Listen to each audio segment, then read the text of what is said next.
Okay, here we go. This is the official government website of the Kingdom of Saudi Arabia. And read with me here what it says. Amazing.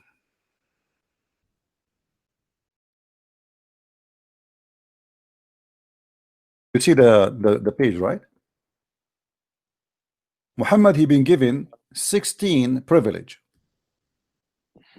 16 privilege. The first one, Safiyul Maghnam, which means the best of the booty. So if we attack a house, the big screen TV go to the Prophet.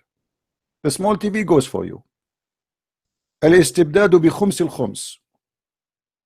Fifth of the booty will go to him. This is the second one. The three is al-wisal. The fourth is az-ziyada fi arba' niswa, which means to have more than 4 women. Every Muslim can have only 4. Al-khamis an-nikahu bi lafz al-hiba. Any woman she can give herself by just saying that. There's no need for witnesses, no need. He can just F her. As-sadis an-nikahu bila wali. A woman she can give herself to the Prophet without permission from her parents. Imagine a Muslim, he cannot do that. A woman, she can do that to Muhammad only. السابع النكاح بغير صداق. Muhammad, he do not need to pay dowry for the women.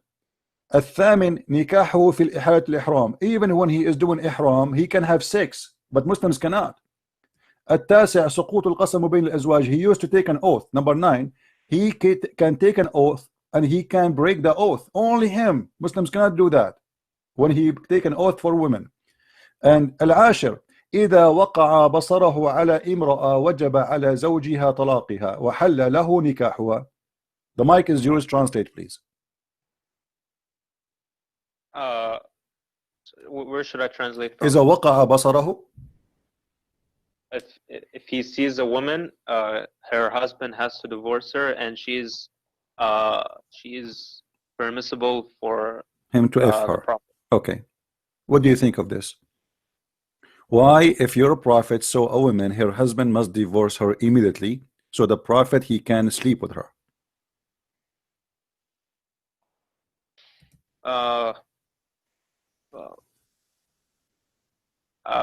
This is like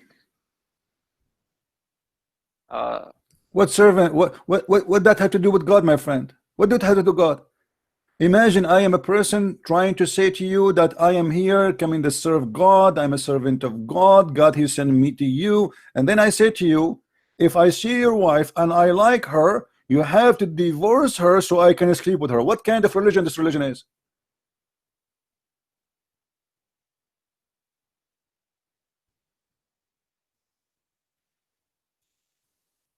Well, I mean, like in the Bible, Solomon had 700 wives. My friend,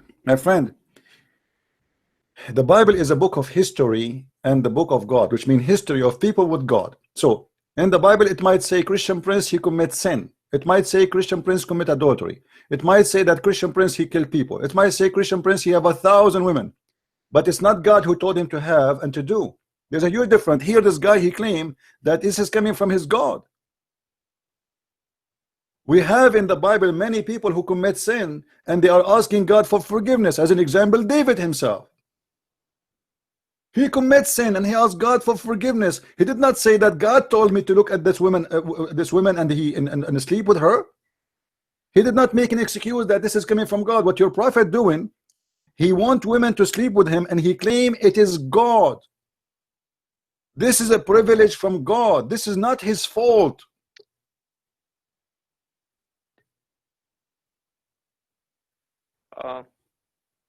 Yeah, I mean, I think you're right. This is like wrong. So my friend, thank you very much. You see, you are a decent man. This guy, I told you, I have a feeling about people, you know. This person is coming from a good family. There's no way his honor will accept such a thing. If Muhammad tried to do that to your wife, I'm sure you will kill him because you have an honor. You are not a trashy person who will accept such a thing. You have dignity. Yeah, this is wrong. So denounce Islam, my friend. Say Islam is, obviously Muhammad is a false prophet. That's it. Get out of this cult. They fool you. They say to him, he is a trustworthy, he is the good guy, he is the perfect man, he is the perfect between the best of mankind. They worship him. They made him in a point that nobody even dare to question his honor.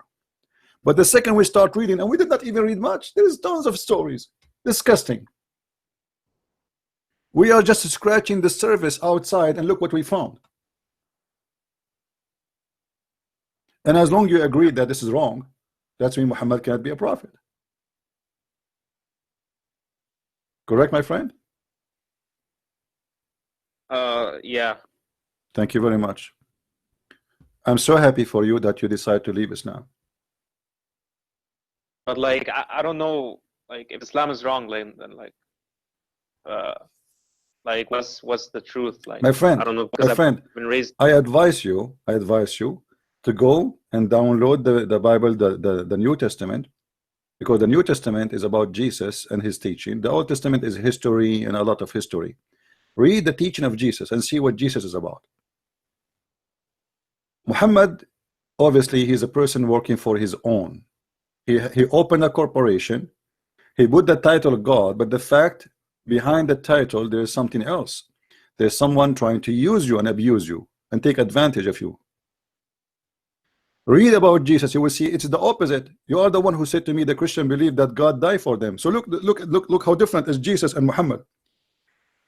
Jesus, he came to us to save us, and even his life paid to save me. He did not ask me for a return. And look at this guy, he wanted to sleep with my wife. Jesus, he did not ask for money. Imagine if Jesus, he can raise people from death. How many kings that will give him everything they have? All the kings in the world, they will be his slaves. Just keep me alive, please. Each time I die, keep me alive. If Jesus want to abuse his power, which is beyond imagination, what Jesus can do? So I invite you right now, my friend, to accept the Messiah as your Savior. You breathe, but there is no guarantee that you will breathe tomorrow. Maybe you are young, but don't worry. There's many people, they are young and they die before the old one. Maybe you are 10 years old, maybe you are 50 years old, maybe you are 18 years old, but death come any moment, any second. And then you will not earn your salvation. I invite you right now as we speak to accept the Messiah, the amazing teaching of the Messiah, the Savior, Yeshua, the Messiah, Yeshua al-Masih, the only Savior, the one who says love your enemy. The one who said it's been said to you, but I say to you, for he have the authority. If somebody asks you for your code, give him your address. If somebody asks you to walk a step with him, walk with him 1,000. If somebody curse you, pray for him. Don't curse him and kill him. He did not say to people, give me your women. He did not say, give me your money. God do not need money. And even servant of God. The second a man he worked to serve money, it's mean he is serving the devil. The second a man he serves sex, it's mean he is serving the devil. You see, all of us, we are sinners, and me and you, we are not better. We get tempted. We get tempted by women. We get tempted by sex, by money. But we don't claim that God is telling me to do that. That's disgusting. That is an insult to God, if God is a true exist. So I invite you right now, my friend, to accept the Messiah as your Savior. And you cannot say one day, I never heard of you, the Messiah, because one day the time will come and the Messiah will ask you, did the person, his name is a Christian prince, say to you, I invite you to accept me as your Savior, and you said no?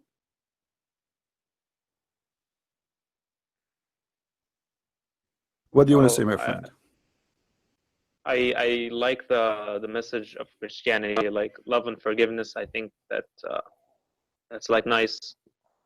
So I don't know. You know, my friend, you know, it's not only about forgiveness. It's not only about love. You see, the first thing Jesus teach you is not to be selfish. When they asked Jesus how to pray, he told them, pray like this, our Father art of heaven, and then he said, forgive to us the same as we forgive to others. This is not about forgiveness. This is about not be selfish, not about to think about yourself. You see, the problem in this earth is everybody think of himself, the same as Muhammad. He wants to sleep with all the women. But he's not thinking about the women.